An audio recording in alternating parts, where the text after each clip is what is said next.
to win fantasy leagues. No. Just keep it And real with you, that's man. why, like, for me, and I know you don't really like him. Or at least I feel like you don't really like him. I Who? love Devon Achane because I think Oh Devon yeah. Achane is a very volatile player. And when you look last year in his 11 games, he averaged over 20 fantasy points in 5 of those games. He had over 20 fantasy points in 5 of those 11 games. The other two, he had 12 and 13 fantasy points, and the other ones he scored underneath 10. So it's just a very volatile player that I like taking the chance on just because he's so explosive. And last year he averaged 17 fantasy points per game. I don't see why he couldn't do that again. And Why would he do that again? There's no way. Why would he do that again? Why how? Like he can play the Broncos again? He gonna have 50-point game again? How's he gonna do that again? four other games he had over 20 fantasy points. What do you Yeah. mean? When Raheem Mostert was hurt, or not when Raheem Mostert was nicked No, up. he was okay. Here's the difference between Devon Achane and like a guy like other guys, and why people don't like Devon Achane, because he's not a bigger back that's going to see who's going to be bell cow. Now you can see there's a very good correlation between running backs that see volume that score fantasy points. All right, but the thing with Devon Achane is that he's not the player that needs to see the volume because he's so damn explosive. He's the most explosive running back in the NFL he's all when I look at running backs, there's two things that I really want. Now, obviously, you want volume when you're looking at running backs, but when you're also looking at potential breakout players, you want players. Another good stat is missed tackles forced per attempt, and then also explosive. I look at play percentage. When you look at those two, Devon Achane is one of the highest running backs in terms of forcing missed tackles, and he's one of the highest running backs in terms of explosive plays. So and then you also look at that offense. I just trust Mike McDaniels there. I think he runs a very good scheme. And you can say against worse teams, sure, whatever. I mean, I don't care because they put up fantasy points. And he's very ground oriented. When they get closer into the red zone, they're a team that likes to run the football more and in creative ways. So I just look at Devon Achane and I think he had over 200 total touches last year. I don't see why he couldn't do that again. Now you worry about injury risk, but every player has some injury risk, maybe him a Man, little not bit more. everybody's that damn small. And not everybody's that small, but there's also been smaller players in their career that have been very, very good in fantasy football because they're just so explosive. And I don't see why he's already shown it. And he didn't show it just for one 50-point game. There was other 20-point games out there that he But had. if we're gonna skew it, Devon Achane had a really nice start to the season. He came in week 4, I want to say, or week 3, whatever it was, and then he had a nice 5-game stretch, right? Then he got hurt. When he came back Mhm. from that injury, he was not the same player. He didn't show the same upside. I think he had one game over 20 fantasy points, as you mentioned, after his return from the injury. So now we incorporate that with Raheem Mostert, right? We know he's still going to have a role on this team. The team also drafted Jalen Wright, who I don't think is like a real threat to take away a whole lot of touches, but he's still going to be another player in this offense that has speed.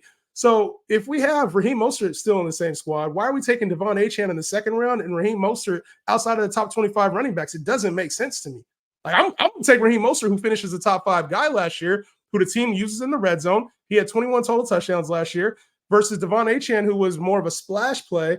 He had you those weeks, but to me, that seems more like flex worthy, RB2 worthy than RB1 worthy. You're taking him at the top as a top 10 running back right now in the second round. To me, that's heavy, heavy. No, I understand that, but also it's like you're looking at a guy who's 32, right? And Raheem Mostert, and you can say he did it last year, but how many running backs over the age of 30, and he's coming off a Yeah. career year. And in my opinion, they just drafted his replacement. I don't think Jalen Wright's gonna once again, I don't think Devon Achane's ever gonna be a full-time player. He's not big enough. He can't do it.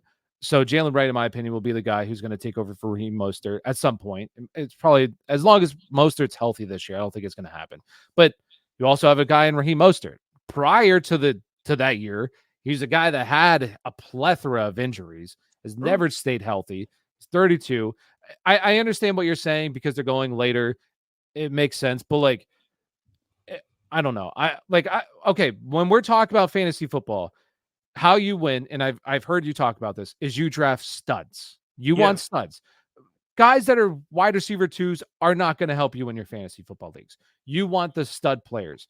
Devon Achane just fits the bill of a guy who can break fantasy because he's so electric. Now, could he also be an absolute flop in the second round? Sure. But if I'm playing to win fantasy football, and we looked at it with CMC, people that missed out on CMC because they're like, he could get hurt, this and Right. that. Missed out. You missed out and you lost.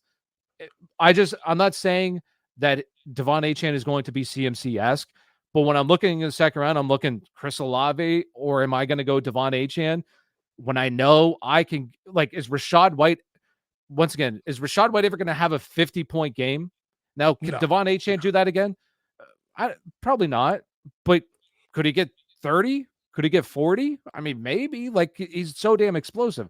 I don't think Rachaad White could ever do that. So for me, I'd rather just take the chance on a guy that has that upside and it might not materialize than take a guy like Chris Olave who has just a wide receiver 2. If he hits, Achane's a game changer. I give you that. If he hits, but you're also taking him at probably last year's ceiling value now, because you're not taking Achane. I don't think there's ever a point unless he just becomes the lead back where he becomes a first round guy. So now you draft Achane at ceiling, and I get it. You're over maybe your Chris Olaves, but that's also now over your Michael Pittmans, your Mike Evans, your wide receiver 1s in half point or PPR format versus an RB2 on his own team. You got to take as a top 10 running back. I don't see it. But I do love one thing, Tyler, about this conversation. How this has become a shit on Chris Olave session. I like, because I'm with you there, bro. That has to be to be honest, I think that's one of the worst picks in the second round. Yeah, I mean, it's just everything has to go picture perfect. I mean, so does other players, but I mean, we keep saying it. Just how I don't see how it gets so drastically better. I can talk myself into Devon Achane, right? It makes sense when you look at the ceiling because he's shown us. It just doesn't make sense for Chris Olave. So I don't see how. With Achane, before we move on, whatever.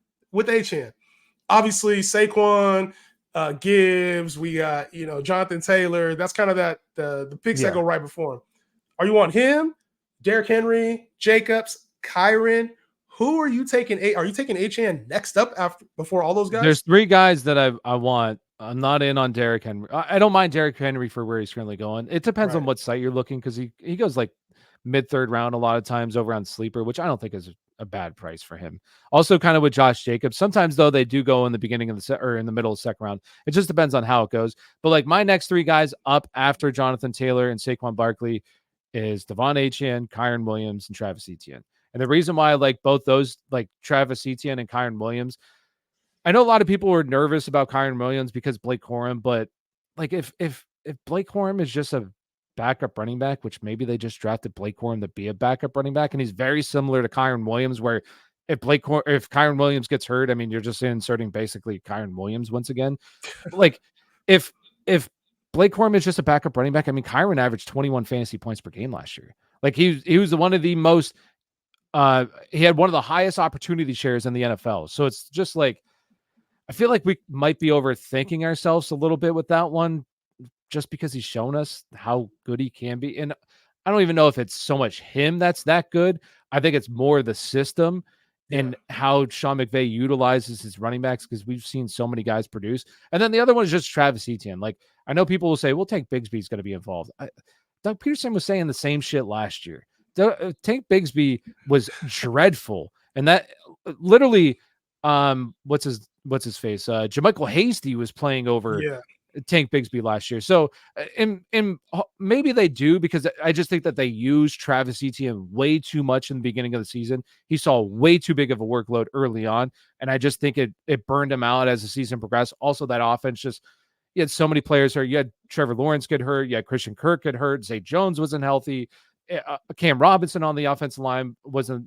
He got hurt at the end of the season. So you just had a lot of injuries pile up. That offense was super disappointing last season. So I look at him. I think he's going to be one of the highest in terms of opportunity share. And once again, there's a direct correlation between running backs who see volume to running backs who see fantasy points. So I think he's going to see a lot of volume next season. So I like him in that range. See, Kyron and Travis Etienne, both of them, their backup running back situations do concern me, and I think I talked about this on a video already, and it's at some point you have to realize like the size matters for these guys, right? So Kyron Williams, who is a little undersized weight wise, I think Blake Corum, similar style but a little heavier, probably 30 pounds heavier, and then you got Travis Etienne, who's not like he's not a thin back, he's just a more slender frame. He plays the game at angles as opposed to like going head on. So I think with both of these teams, they know, like especially Travis Etienne, who started the season off strong.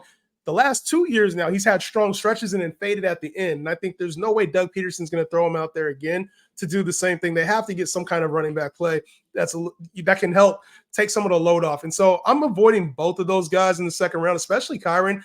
It's with McVay, once he finds a hot hand, it's throughout the years, it's been documented. Darrell Henderson, Cam Akers, it's like once he finds a guy, that's his guy for the rest of the year. And I have concerns about Kyron maybe getting hurt or nicked up. And Blake Corum really showing that he could be a piece in that offense. What I will say with Travis is he doesn't go in the beginning of the second round though. Like he's like third round is kind of where he's currently going, end of the second round. So I like him much better at cost potentially compared to like Kyron, just because I do think there is I'm not as worried about the run. I hope that Doug Peterson does use another back a little bit, because I just think Travis Etienne, he's one of those Tony Pollard-esque type of players. When you load him up with too many touches, he's not as efficient.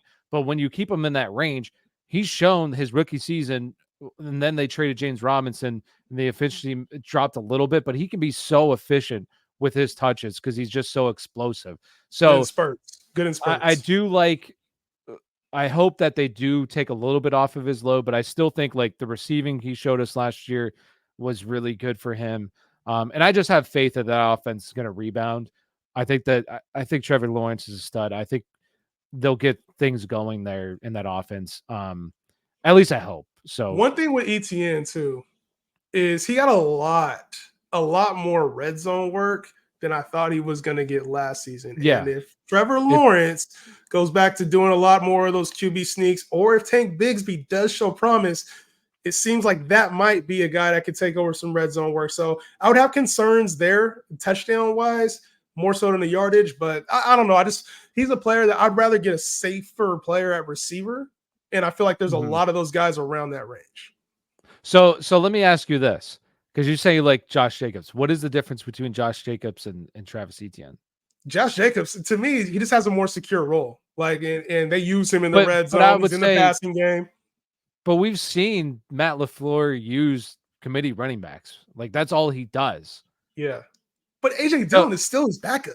A.J. Dillon is terrible. Well, I think he's terrible. I think Marshawn Lloyd sees more work this year and kind of is like, I don't want to say Aaron Jones, because I think that I do think that Josh Jacobs will see majority of the work. Right. But I wouldn't be shocked if it's like a 60-40 split and Marshawn Lloyd takes over that 40%. And where I have the biggest concern with Josh Jacobs is that Marshawn Lloyd is also a good receiving back out of the backfield. So like, that's kind of where I have my concern. Also and this is what I talk about all the time with Josh Jacobs, I just feel like everybody's chasing that contract year. It was an outlier. Like when you look at the rest of his career, he's right around 14 fantasy point. He's a back-end, high-end RB2 in fantasy. He's had two. I want to say he's had 2 seasons before last year, before he got hurt. He had 2 of the 3 seasons before that. He was a top 5 back. Well, I'm not mistaken. How I look at fantasy is I look at fantasy in terms of points per game than total points, just because when you, in my opinion, when you're looking at points per game, those are your real difference makers. Like Rachaad White, yes, he was very good last year, and I think he finishes like RB5, but he also averaged like 15 fantasy points per game. He had some good spike weeks, but it was also kind of like he was just solid throughout the year, where it's like he's not potentially Breece Hall, who Breece Hall can average potentially maybe 20 fantasy points per game. And that's a real difference maker. Now, Rachaad White was good because you were getting him in the 6th, 7th round for where you drafted him. Now he's going in the 3rd round. So it's, it's just cost to value type thing. So